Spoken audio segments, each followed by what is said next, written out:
Hi everyone, it's Margaret here with 60 and Me. Thank you for being here. Hope that you're doing okay and feeling strong and healthy. The topic today is about that topic. It's about how to stay healthy and strong by changing some habits related to your eating routine. And I think this is the secret to staying healthy and well is to create habits in your life that are going to be productive and positive. And I don't know whether about you, but are you tired of this sort of hamster wheel of losing weight?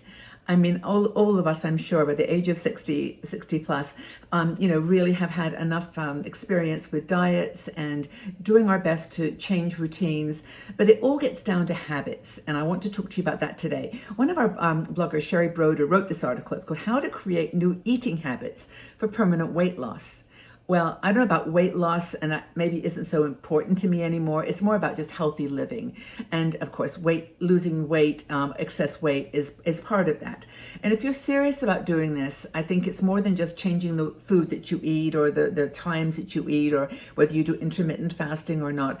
It's actually about understanding the habits, the triggers that actually cause you to eat in a certain way. I mean, I know, for example, with me, I'm actually getting better at it, but I nibble at night. I just, when I'm working, I stop at 9 o'clock, 10 o'clock at night, and then I just sit down. I want to have a snack, some crackers and cheese. I want to have some fruit. And I know that it's, intellectually, I know that that's not such a good idea, but my habit is to sit down with a cup of tea and the crackers and cheese and do it. And so this is something that we all have to learn, is how to recognize these unconscious things that we do. Now, in that particular case, I just described it was very conscious. I actually talk to myself and say, don't do that, Margaret, but then I do it.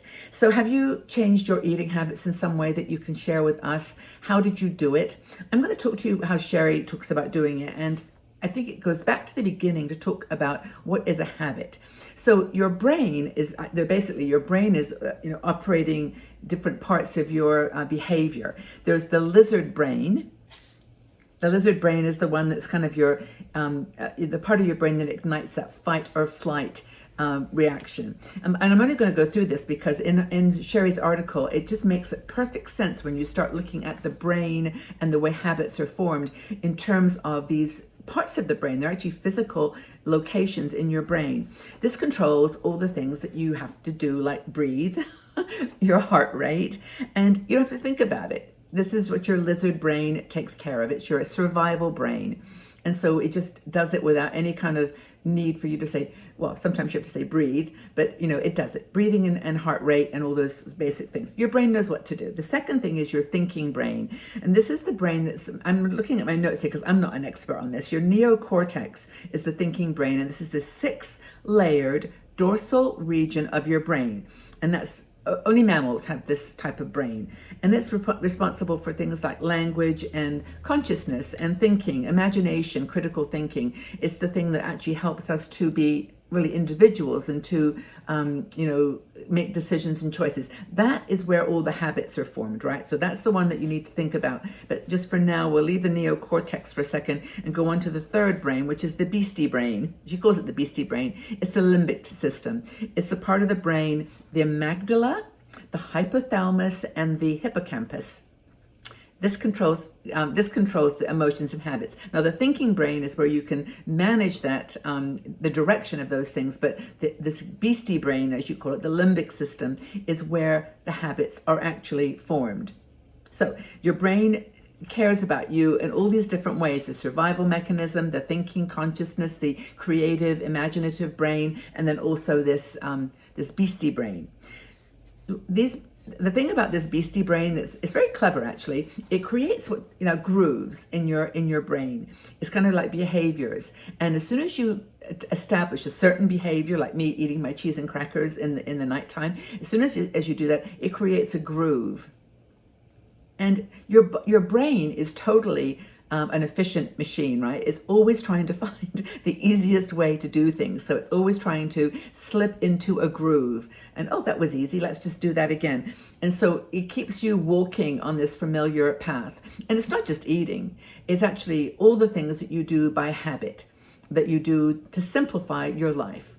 and can be activated by, for example, the good things, like for example, you can be in the habit of getting up in the morning. I open the window, taking some deep breaths, going for a walk. I mean, that's a good habit. That's a habit that is helps you to stay healthy. But I don't even think about it anymore. It's become almost a routine for me that I go out, and that groove in my brain is activated by those things. But this is where the other part of the brain, this kind of beastie brain, keeps sneaking in, because it controls emotions. It controls emotions, and then enables, and those emotions enable you to create a groove. Now, this is where emotional eating comes into play. Now, I suppose if I sat down and really looked at it and tried to understand why I was nibbling the cheese and crackers in the evening, I would find that there's something about that makes me feel, I don't know, I haven't even ever really thought about it. Well, why do you eat before you go to bed? What's the reason for that? I don't know. It's something that you do to fill an emptiness in some ways. Interesting. I should think more about that. So emotional eating is all about filling a void. It's filling something that, is going to make you feel better. So humans I mentioned earlier, are inclined to choose the most immediate route. So if you've got, for example, I can think of an example, money. I don't do it so much anymore, but whenever I was like paying bills and getting, my financial situation to organized, get everything out on the table and start planning, the monthly expenses, I would start eating. I would always nibble. At a minimum, I'd need a cup of tea. And that's actually, I know that's really funny in the States. It's coffee, let's get a cup of coffee and think about that. It was always something that you did when you were making decisions about purchasing something, or making which direction to go, or where to go on holiday, or whatever. That was drinking a cup of coffee. So that's a groove that your little brain established for you, just to make it easy. Because it's never really, your brain is like always thinking about the immediate situation, like of survival, and how do we get through the next whatever decision or challenge there is. So the other thing that goes along with bad habits, which I think is Sherry talks about in her article, is about triggers. And I think I've talked a little bit about triggers, because there are things that prompt us, things that prompt us to actually do things in a certain way, like money. You want to eat maybe sugar. Maybe there's a relationship between when you do your bills, or when you're trying to make a decision about a purchase, you want to have a chocolate bar, you want to have sugar. Or maybe it's something different. Maybe it is a drink or tea or alcohol. It doesn't have to be, food. It can be other things that we ingest in our body. So it's always eliminating those triggers wherever it's possible. And you can't eliminate paying the bills, of course, but you have to eliminate the connection. And I've managed to do that pretty well in my life now, that I always find a time to do the things that are a little bit uncomfortable, that are a little bit maybe, make me feel nervous or whatever, when I'm not hungry, or when I've just got no cookies. And that's another thing. And that's another habit, is purchasing things, to not purchase things as a habit. Like when you go to the shops, tick, tick, tick, tick, you get the cookies, you get this, you get the salmon, you buy the broccoli, whatever the good things are. You always slip in the ones that, are going to, it's like your emotions are like, okay, that's going to be something that helps me longer term. I'm going to grab that.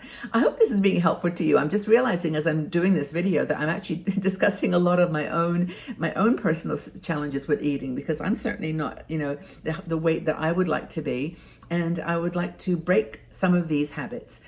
And maybe when I say that sounds harsh, but I'd rather regroove some of the places in my brain that lead me to unhealthy eating. So it's not so much weight loss, it's more healthy eating. And if you look at it in a positive, like I know I have to lose 10 pounds, or I want to change my eating habits, it just changes the rhythm.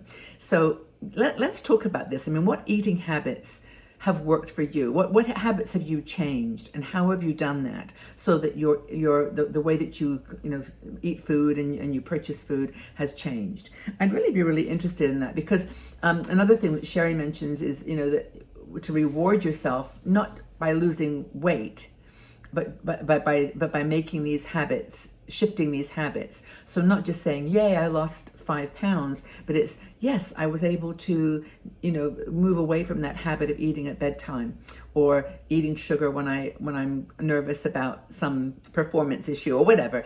To talk about the positive aspects rather than talk about losing weight or establishing good habits in a positive way.